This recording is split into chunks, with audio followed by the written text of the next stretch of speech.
Se há um carro que pode representar a história da General Motors no Brasil, esse carro é o Opala.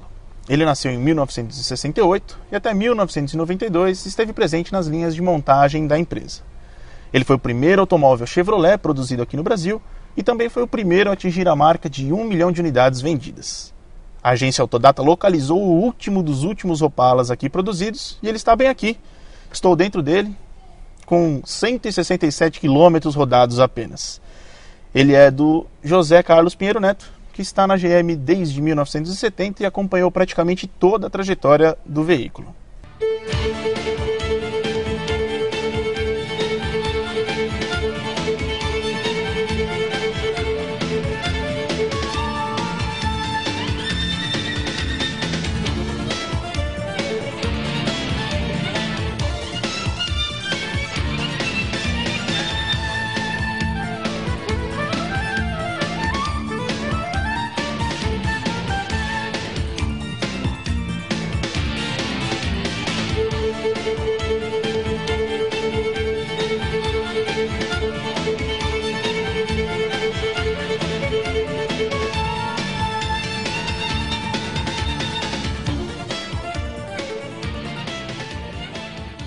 Pinheiro Neto, obrigado por nos receber aqui na sua casa. Meu prazer.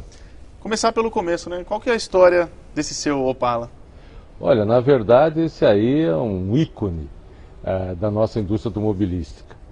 Ele foi produzido durante mais de 20 anos e esse exemplar é exatamente o último a ser fabricado naquela época.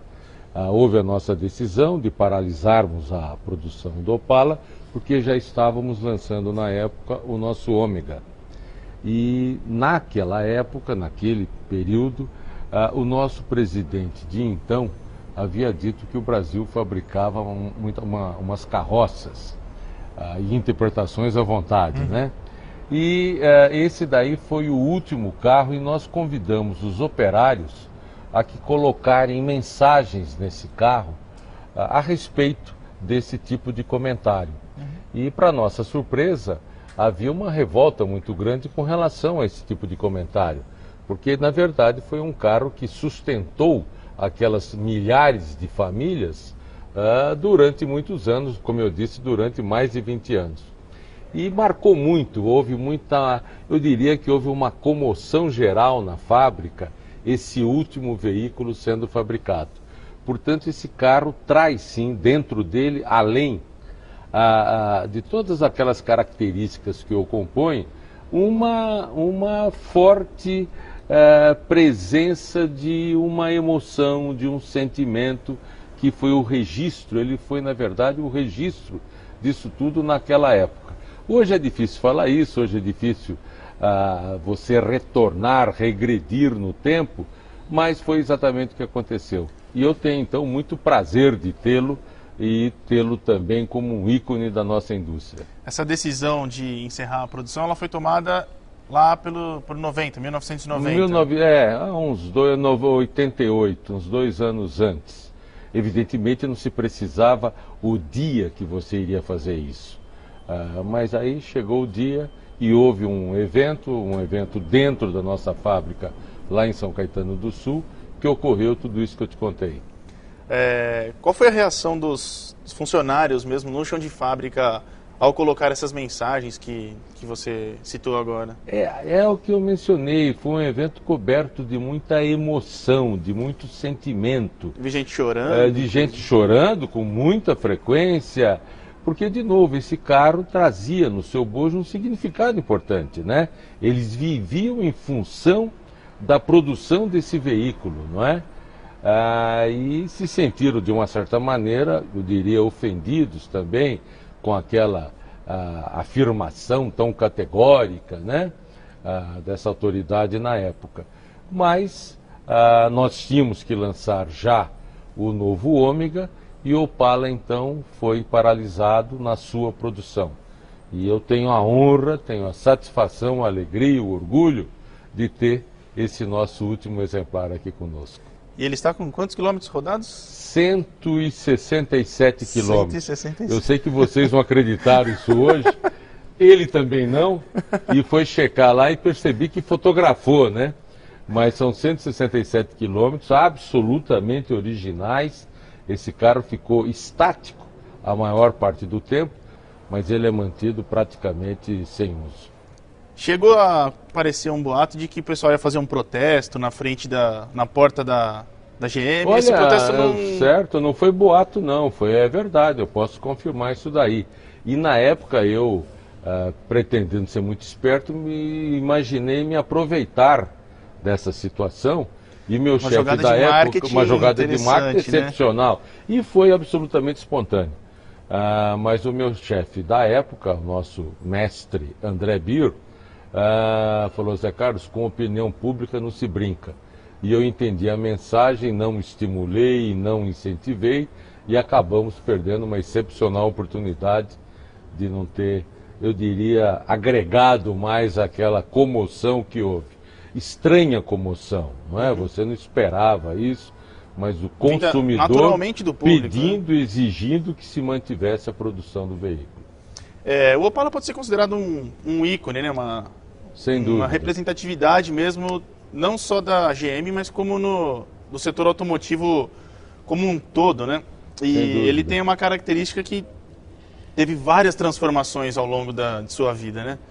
Ele teve, nesses mais de 20 anos, ao longo desse período, ele teve, na verdade, várias transformações, vários modelos foram lançados. Um muito interessante era um coupé, 2 portas, com o teto de vinil só na metade do teto.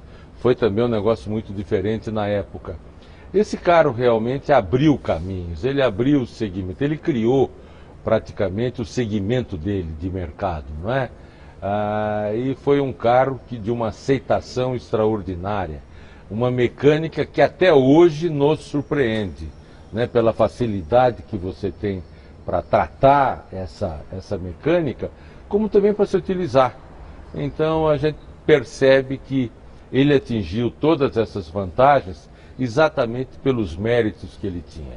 Vocês, quando lançaram o Monza, lá em 82, a ideia era que o Monza substituísse o Opala aconteceu. Desde que as vendas do Opala fossem prejudicadas, né? Sua Excelência, o fato, né? Não aconteceu, não houve essa substituição, o Opala continuou vendendo o que vendia anteriormente, o Monza teve um sucesso extraordinário também, e ele perdurou até 92, como nós já mencionamos. E na sua visão como dono de um Opala, esse não foi o primeiro Opala que você teve? Não. Mas certamente é o último agora, né? Porque especial, né? É muito especial. Mas quantos Opalas, mais ou menos, você eu acho que ao longo do período, uns 12. Uns 12 Opalas. Isso. Na sua visão como dono de Opala, um opaleiro, vamos falar dessa forma, qual a principal característica do veículo? A força motriz. O torque desse carro é excepcional. Recentemente, eu subindo a nossa brigadeiro Luiz Antônio, a subidona, demos ali, aproveitamos uma arrancada fantástica. Vocês não imaginam a força que você nota que está sobrando, né? Ele está pedindo marchas mais leves, né? Tem 4 no automático. E a gente nota essa força dele. E tem, sem dúvida, você não pode ignorar essas vantagens mecânicas, a facilidade de você lidar com ele, mas sem dúvida eu acho que o que destaca de uma maneira preponderante nesse nosso diplomata é exatamente a força motriz. Você acha que esse é o motivo da paixão de muitas pessoas pelo Opala? Eu acredito, né? Porque vem a juventude, que esse diplomata foi o sonho de algumas gerações, por muitos anos, algumas décadas. Então, e claro, você registra esse desejo e você observa que isso se mantém. Até hoje você vê Clube do Opala, eu tenho certeza, a gente dando notícia que existe o último carro fabricado, e isso é um furo de vocês, sem dúvida alguma. Eu não tenho dúvida que muita gente irá entrar em contato e quer ver o carro e por aí afora. Como era a produção desse carro na GM? Como esse carro era visto dentro da GM mesmo? Olha, lá dentro você tinha uma linha de produção bastante extensa, para a época extremamente moderna. de uma certa maneira a gente percebe que é sempre o comentário de que havia o mercado fechado. Sim, ele era fechado inclusive para nós. Nós não podíamos importar reloginho digital para botar no painel do carro. Por aí você imagina, a dificuldade de mercado fechado também era fechado, também atingia todas as montadoras da época. Mas na época você tinha assim, uma necessidade adicional de mão de obra, sem dúvida alguma. Hoje, com os robôs e tudo mais, essa necessidade sem dúvida diminui. Mas havia assim houve uma relação do Opala quase que pessoal. Eu sei que é meio absurdo eu estar dizendo isso, mas era um carro que cada um que saía era na verdade uma vitória. O operário envolvido, o trabalhador envolvido, demonstrava uma satisfação muito grande para colocando esse carro à disposição do pessoal de vendas. E no finzinho da produção dele, vocês fizeram uma série especial, né? Que foi chamada de Collectors. Esse não pertence a ela, porque ele continuou sendo produzido e esse é exatamente o último exemplar da época. O último dos últimos, né? O último dos últimos. Mas o Collector vinha até com certificado, fita de vidro, isso aí. Chave, na época nós fizemos ouro. 100 unidades. 100 unidades. E nos arrependemos, que podíamos ter feito 1000 e ter vendido do mesmo jeito, todas. Sem dúvida. Você diria que tem um preço esse carro? Eu acho que tudo acaba tendo um preço, né? Vamos ser honestos, mas por enquanto não se cogita. O paleiro de plantão aí, já... temos alguns aí, né? Que bom. Já vai sacando. Aliás, eu vou fazer um cheque agora, então. O pessoal vai ficar de olho. A gente não cogita não, mas evidentemente eu acho que tudo, na verdade, tem um concessionário amigo meu que diz que até avião caindo tem preço, né? No sentido de dar preço para tudo. Mas nós não cogitamos dessa hipótese, não. Eu agradeço essa nossa conversa, acho que é super importante para o setor automotivo ter Prazer meu tê-los aqui. Essas curiosidades, né, do setor. E vamos dar uma volta no carro agora? Vamos, prazer meu, vamos lá. Então tá bom, vamos lá.